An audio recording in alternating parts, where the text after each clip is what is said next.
I'll never forget the day that I got my letter, a letter that I had been praying and wishing for. I had been accepted into the College of Social Work. At that point, you could take up to 4 classes without being accepted into the college. My prayers to get accepted came after the first day of my ethics class. When I read the ethics and values social workers are to uphold, I got goosebumps from head to toe. When I learned that social workers fight discrimination, I truly felt that I had found my calling. I believed that I had found a safe place, and I idealized it.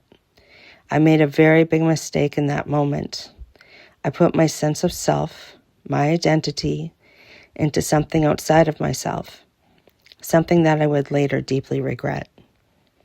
I've been on the fence of sharing the story in its entirety. Social workers don't always have the greatest reputation, especially when Child and Family Services is involved. However, social workers work in very broken systems with incredibly heavy caseloads. It's not easy to make changes from the inside, but it falls on their shoulders to do so. I failed to acknowledge that the profession itself is a system with its own internal problems. There's an expectation to be professional in any profession. I didn't consider how a surgeon could be bullied while performing surgery. What makes social work different is the level of hypocrisy.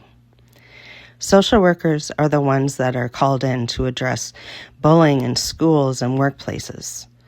Well, one of those social workers may have a panic attack on the way back to the office, where they are being bullied by a colleague or fellow students at the agency. I will not be sharing the details of my practicum or college.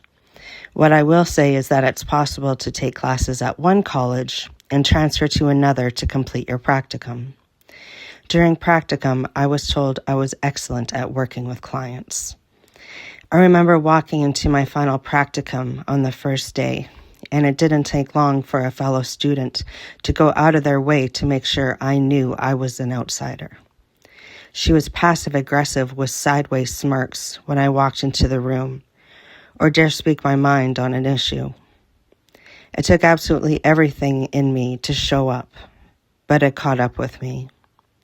I lost some days due to anxiety-induced migraines. The effects of bullying in the workplace have been well documented, and my experience wasn't much different. What made it different was that the college was aware of my mental illness. When I reached out to the college, that's all that they saw. I was told that social work wasn't for everyone, and the bullying was never addressed. I was silently screaming inside that this wasn't right. The profession I idealized wouldn't do this to a student. I reached out to a professor that I had built rapport with, believing that I would be safe. However, just like the admin in the college, all she saw was my mental illness.